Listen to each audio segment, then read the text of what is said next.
Dia, pessoal, tudo bem? A proposta da aula de hoje é fazermos alguns exercícios, tá? Como revisão para a nossa primeira avaliação. Bora lá?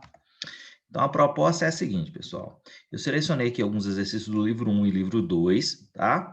Do material didático de vocês, que eu gostaria que vocês fizessem. Após terminar de fazer esse exercício, gostaria que vocês consultassem esse vídeo para obter as respostas. Bora lá?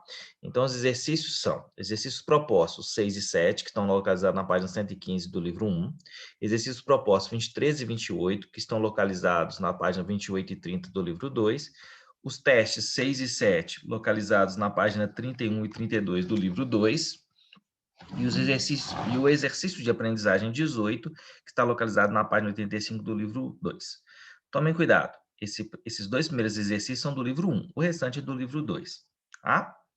Então, agora dê um pause no vídeo, tente fazer o exercício e após finalizar a resolução deles, espero que com sucesso, volte para cá para assistir a resolução. Ok? Bom, considerando que vocês pausaram o vídeo e tentaram fazer, vamos para a resolução. Questão 6. A figura a seguir representa um rio cujas margens são retas paralelas. Então, a margem do rio está aqui, ó. Então, aqui eu tenho duas retas paralelas, tá? Qual é o inteiro mais próximo da largura do rio quando a medida está em metros? Bom, a largura do rio é essa medida aqui, ó. Ok? Então, essa aqui eu vou chamar de x centímetros, não metros. Então, observem que eu tenho dois triângulos aqui. Nesses dois triângulos, eu tenho esse ângulo aqui que é de 90 graus e esse ângulo aqui que é de 90 graus. Além disso, eu tenho esse ângulo aqui que é igual a esse ângulo aqui, já que eles são opostos pelo vértice.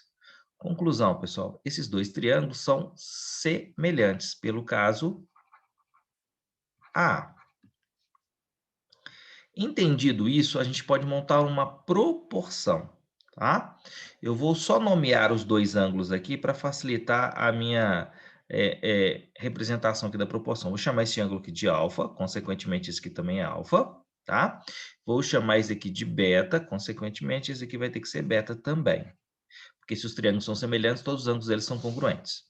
Então, na hora de montar a proporção, ó, x, que se opõe ao ângulo alfa, está para 8, que também se opõe ao ângulo alfa. Assim como 32, que se opõe ao ângulo beta, está para 10, que se opõe ao ângulo beta. Tá? Então, x está para 8, assim como 32 está para 10. X, de novo, ó, x e 8, ambos se opõem ao ângulo alfa. 32 e 10, ambos se opõem ao ângulo beta. Feito isso, eu posso simplificar 32 e 10 por 2, obtendo 16/500. E aí a gente aplica a propriedade fundamental da proporção. Ok? Que consiste em multiplicar os termos aqui, os meios pelos extremos. Vai ficar 5 vezes x é 5x e 8 vezes 16, que é 128. O 5 está multiplicando, passa para lá dividindo. Então, 128 dividido por 5 dá 25,6 metros. Só que ele pediu o inteiro mais próximo. O inteiro mais próximo de 25,6 metros é 26 metros. Ok? Próxima questão. Na figura, os segmentos AB e CD são paralelos. Nós aprendemos que, se a gente traçar um segmento interno a um triângulo que seja paralelo a qualquer um dos lados, esse triângulo menor vai ser semelhante ao triângulo maior, sempre. Tá? Propriedade fundamental da semelhança. Aqui está falando que os segmentos AB mede 8, CE mede 5 e CD mede 4. Tá? Então, o que marquei aqui. Quanto mede o segmento AE? Eu quero determinar isso tudo aqui, ó. Então, o que eu vou fazer? Eu vou chamar o AC de x, e aí a minha resposta fica sendo x mais 5. Ou seja, assim que eu achar o valor de x, eu vou poder somar com 5. Tá? Bom, o que eu vou fazer agora é trabalhar com a semelhança de triângulos. Então, eu tenho um triângulo pequeno e um triângulo grande. Esse triângulo grande, ele tem as medidas de 8 e x mais 5. Tá? Vou colocar os vértices aqui, ó, B, A e E. E o triângulo menor, ele tem as medidas 4 e 5, e aqui eu tenho os vértices D, C e E. Tá? Considerando que esse ângulo E, aqui, ó, ele é esse daqui, tá? Vou chamá-lo de alfa. Esse ângulo A aqui, ó, ele é o mesmo desse daqui, né? Porque eu já falei que eles triângulos são semelhantes, ou se eu pensar em retas paralelas cortadas por uma transversal, esses dois ângulos serão ângulos correspondentes, tá? Então, esse ângulo aqui que eu vou chamar de beta é igual a esse ângulo aqui que eu vou chamar de beta. E, por fim, eu tenho esse daqui, que é igual a esse, tá? Vou chamar de θ. Por que eu estou fazendo isso? Porque assim fica fácil eu escrever aqui, por exemplo, que o triângulo ABC é semelhante ao triângulo ABC. Ângulo beta, o vértice A está com ângulo beta, eu venho aqui, o vértice C está com ângulo beta. Depois eu tenho o vértice B que tem um ângulo θ, o vértice D que tem um ângulo θ. E, por fim, o ângulo E que é comum, o vértice E que é comum. Então, na hora de escrever a sequência aqui, ó, é importante observar essa correspondência de vértices, tá? Porque aí eu posso montar a proporção. O AB aqui, ó, AB está para CD. Observe que até a sequência das letras fica mais fácil de eu montar, tá? Ou 8 está para 4, assim como x mais 5 está para 5, tá? Observe que 8 se eu ponho um ângulo alfa, 4 se eu ponho um ângulo alfa. X mais 5 se eu ponho um ângulo θ, x mais 5 se eu ponho um ângulo θ, tá? E aí, então, eu tenho essa proporção. Eu posso dividir 8 por 4, escrever como 2/1, novamente aplicar a propriedade fundamental da proporção. Eu vou ter x mais 5 igual a 10, o 5 está somando, passa para o outro lado subtraindo, e aí eu subtraio e acho x igual a 5. Lembrando que eu quero determinar o valor de AE. Então, o valor de AE é x mais 5, ou 5 mais 5 é igual a 10. E fica bem simples perceber que esse exercício, que a resposta seria 10, porque se 8 é o dobro de 4, essa medida aqui tem que ser o dobro dessa, tá? Já poderia ter feito isso automaticamente, tá? Bom, agora uma questãozinha aqui que vai envolver alguns conceitos, né? De potenciação e produtos notáveis, né? Então, aqui eu tenho o valor de x e quero saber quanto corresponde esse valor de x. Para começar, eu lembro o seguinte, uma propriedade aqui da potenciação. A elevado a n vezes b elevado a n. Se os expoentes são iguais num produto, eu posso representá-lo dessa forma. Ou seja, o produto de duas potências é igual à potência de dos produtos, tá? Isso é claro para expoentes iguais. Observe que aqui eu tenho expoentes iguais. Então, o que eu vou fazer? Eu vou trocar um produto de potências por uma potência de um produto. Por que eu vou fazer isso? Porque aí aqui aparece um produto notável, né? A gente aprendeu que o produto da soma pela diferença é igual à diferença dos quadrados, tá? Então, eu posso trocar isso pelo quadrado do primeiro menos o quadrado do segundo. Aqui eu tenho a raiz quadrada, tá? O quadrado da raiz quadrada de 5.